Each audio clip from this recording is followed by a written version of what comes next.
Hello, welcome on green tarot channel 777 only truth.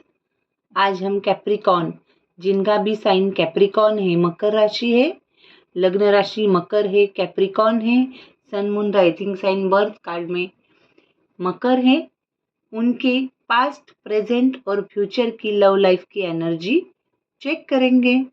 General reading है, timeless है, 50% से ज़्यादा आपसे रिजोनेट होती है तो ये आपकी रीडिंग है।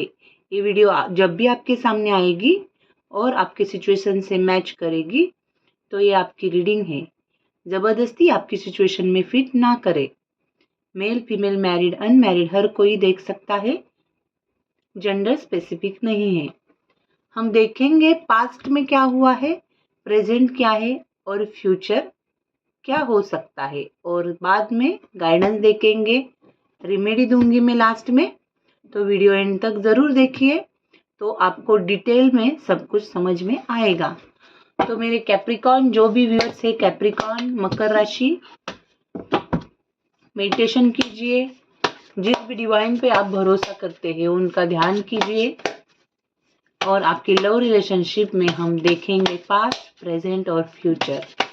हे डिवाइन, हे यूनिवर्स, स्पिरिट गाइड्स, आर्कएंजल्स, हे मदर एनर्जी, मुझे गाइड कीजिए। मेरे कैप्रिकॉर्न मकर राशि के व्यूअर्स की पास्ट, प्रेजेंट और फ्यूचर की क्या एनर्जी रहेगी, लव रिलेशनशिप की ओवरऑल क्या गाइडेंस होगा। प्लीज प्लीज प्लीज डिवाइन मुझे गाइड कीजिए। ओके, मैं साथ में ही सब कार्ड निकालूंगी। ओम नमः शिवाय। हे परम पिता परमात्मा, हे डिवाइन प्लीज गाइड कीजिए मेरे कैप्रिकॉर्न के लव रिलेशनशिप की सिचुएशन क्या थी, क्या है और क्या होगी। Last shuffle. ओम नमः शिवाय। ओके, हे डिवाइन प्लीज गाइड कीजिए पास्ट, प्रेजेंट, फ्यूचर और गाइडेंस फ्रॉम डिवाइन। बॉटम में है, द रिवर्स में है हेरोपंच। ओके, पास्ट में okay nine of wands, present में the chariot in reverse, queen of pentacles in reverse और द सन इन गाइडेंस। तो मेरे प्यारे कैप्री मकर राशि के जो भी मेरे व्यूअर्स हैं, मैं कहना चाहती हूँ क्या मैजिक है। यहाँ पे भी रिवर्स आया है बॉटम का कार्ड। सामने वाला है वो सीधा है, ये भी ये सीधा आया है सन, और पास्ट, प्रेजेंट, फ्यूचर पूरा रिवर्स आया है। तो मैं ये तीनों कार्ड क्लैरिफाई करूंगी और एक एक करके आपको बताऊंगी। हे डिवाइन प्लीज क्लैरिफाई करें पास्ट की situation. Nine of wands in reverse क्यों है, क्या हुआ था, प्लीज क्लैरिफाई करिए पास्ट की situation. Please clarify, please clarify. Okay, यहाँ पे मैं देख पा रही हूँ आप जिस पर्सन से डील कर रहे हो वो वाटर साइन हो सकते हैं, कैंसर, स्कॉर्पियो, स्पाइसिस। वो एयर साइन हो सकते हैं, Libra, Aquarius, Gemini. Earth sign भी हो सकते हैं, Taurus, Virgo, Capricorn. Fire sign भी हो सकते हैं, यानी सब के सब साइन है, लियो, सैजिटेरियस वगैरह सब है। यहाँ कौन से भी हो सकते हैं, 12 के 12 साइन में से। आपने पास्ट में जो रिलेशनशिप में हार्ड वर्क जैसे चाहिए वैसे नहीं किया था, या आपके जो भी पर्सन है उन्होंने भी आपको वैसे रिस्पॉन्स नहीं दिया था, उसकी वजह से जैसा चाहिए वैसा रिजल्ट नहीं मिला था पास्ट में। पास्ट में आप बहुत कुछ चाहते थे आपके पर्सन से, लेकिन उससे ज़्यादा रिस्पॉन्स ना आने की वजह से आप थोड़े से निगेटिव हो गए थे। आप कॉन्फिडेंट नहीं थे कि इस रिश्ते में आगे कुछ हो सकता भी है या नहीं। आपको लगता था बहुत प्रॉब्लम्स आएंगे, बहुत ऑब्स्टेकल्स आएंगे, इतना इजी नहीं है इस रिश्ते में आगे तक जाना। पास्ट में एनर्जी इतनी पॉजिटिव नहीं थी, कॉन्फिडेंट नहीं थे, आप दोनों भी शायद कॉन्फिडेंट नहीं थे पास्ट में। आप न्यू बिगिनिंग चाहते थे, एक दूसरे के साथ अच्छी दोस्ती भी थी, लेकिन कमिटमेंट की बात जब भी आती थी तब भी आपको सिर्फ प्रॉब्लम ही दिखाई देते थे। क्योंकि यहाँ पे मैं देख पा रही हूँ आप दोनों के रिलेशनशिप में बहुत से लोग इन्वॉल्व है। शायद कल्चरल डिफरेंस हो सकता है, कास्ट अलग हो सकती है, सोसाइटी का बहुत अलग अलग होने की वजह से, या कोई थर्ड पार्टी भी हो सकती है उसकी वजह से, फैमिली भी हो सकती है वो थर्ड पार्टी, या कोई पर्सन भी हो सकता है। और उसकी वजह से पास्ट में आप एक दूसरे के वजह से प्यार होते हुए भी कॉन्फिडेंट नहीं थे। आप ऐसे सोचते थे कि ये रिश्ता आगे तक नहीं जाएगा तो इस पे वर्क ना करे तो अच्छा है पास्ट में। लेकिन कुछ पीरियड के बाद यहाँ पे मैं देख पा रही हूँ अभी in the present the chariot in reverse आया है। I want to clarify this card also. Present में क्या सिचुएशन है, द चैरियट रिवर्स क्यों आया है प्रेजेंट में। अगर पास्ट में आपने होप्स खोए थे इस रिलेशनशिप में तो प्रेजेंट की सिचुएशन बताइए प्लीज, प्लीज डिवाइन। ओके मेरे कैप्रिकॉन मकर राशि के व्यूअर्स, आप कॉन्फिडेंट अभी भी नहीं हो। आपको ऐसे लगता है कि मैं जो भी चीज चाहता हूँ भगवान मुझे वो चीज नहीं देता है। वो जो चीज मैं पसंद करता हूँ हमेशा वो मुझसे छीन ली जाती है। आप ऐसा सोचते हो। इन एट प्रेजेंट भी आपकी यही सोच है कि मेरे नसीब में सच्चा प्यार है ही नहीं। कॉम्प्रोमाइज करना, एडजस्ट करना, हार्डवर्क करना, यही मेरी लाइफ है। आप बहुत मायूस हो।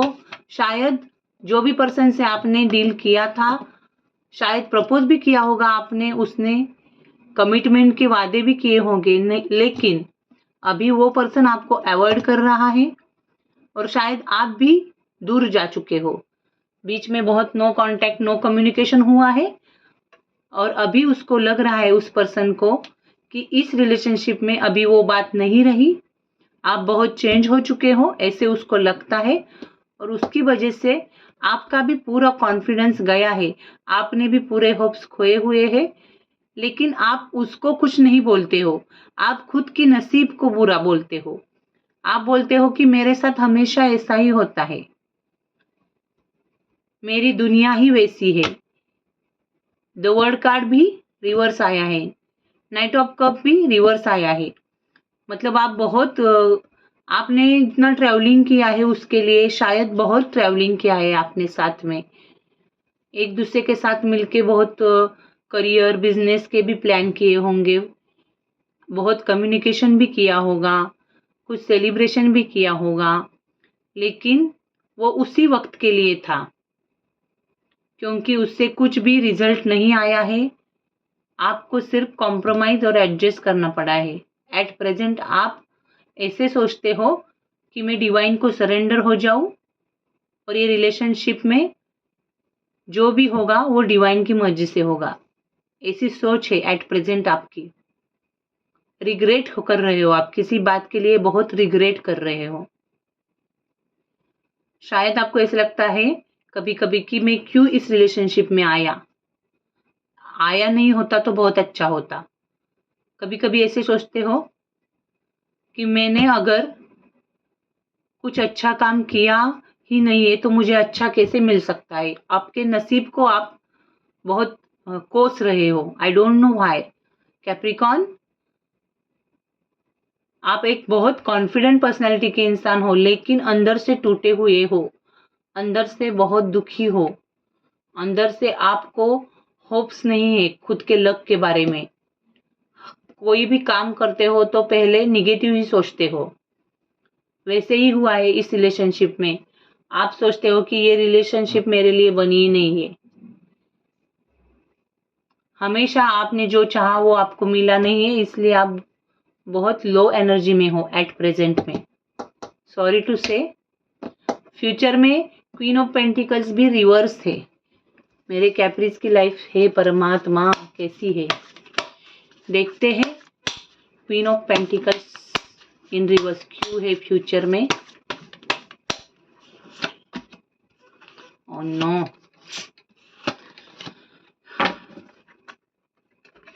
सी यहाँ पे तो सीधा है। आप बोलोगे हर एक कार्ड रिवर्स कैसे जो है वो आएगा वैसे ही। सी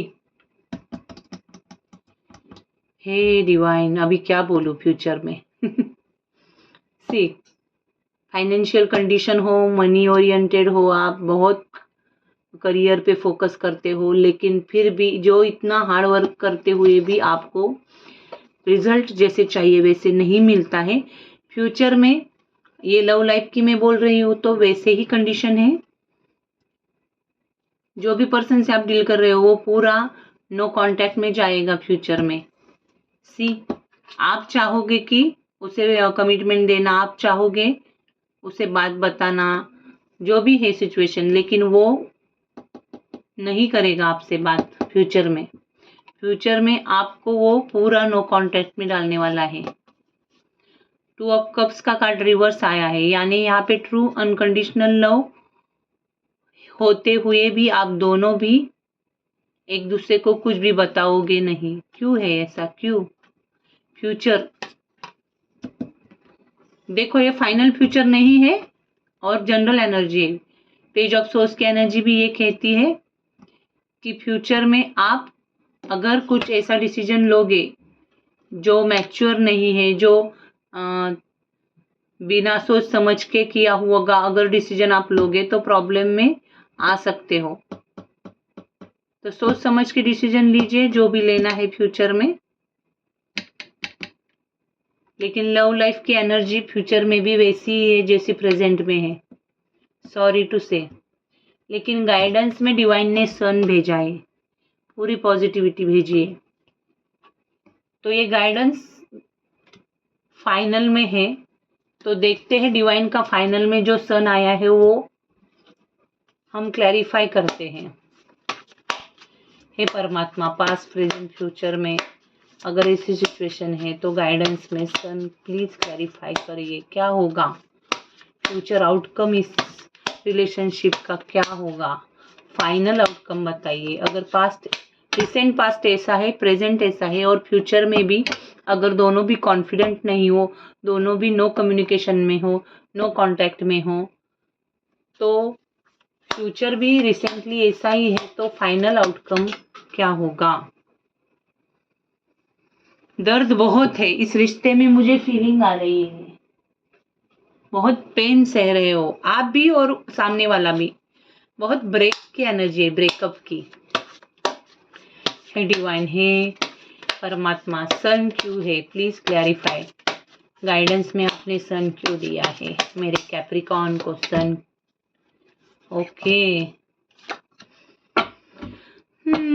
सी बोला था ना।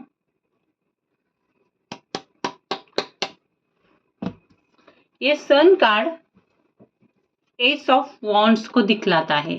सन कार्ड क्लैरिफाई किया तो एस ऑफ वॉन्ड आया, यानी गाइडेंस में आपको डिवाइन ये कहना चाहते हैं आप एक्शन लो।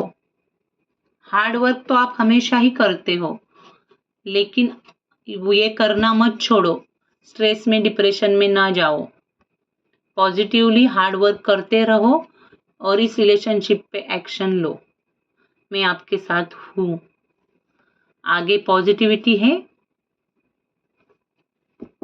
तो देखो क्या एक्शन लेते हो, कैसी सिचुएशन है आप दोनों की। आप एस ऑफ वॉन्ड्स की कंडीशन में आते हो, डिवाइन बोल रहा है एस ऑफ वॉन्ड्स की कंडीशन में आओ। एक को, किसी को तो आप खुद का ईगो साइड में रख के एक्शन लेना पड़ेगा, कम्युनिकेशन करना पड़ेगा। अगर कम्युनिकेशन होता है तो कम से कम वो रिश्ते की जो फीलिंग्स है वो तो पॉजिटिव हो जाएगी।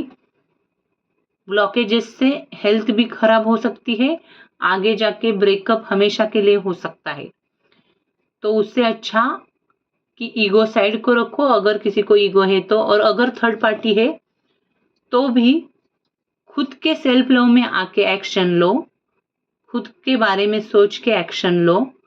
खुद को क्या चाहिए, खुद के दिल को क्या चाहिए, खुद के सोल को क्या चाहिए वो पहचानो, और खुद के लिए अगर थोड़ा सा भी सोचोगे और एक्शन लोगे तो सन कार्ड पॉजिटिविटी देगा आपको और आपके रिश्ते को।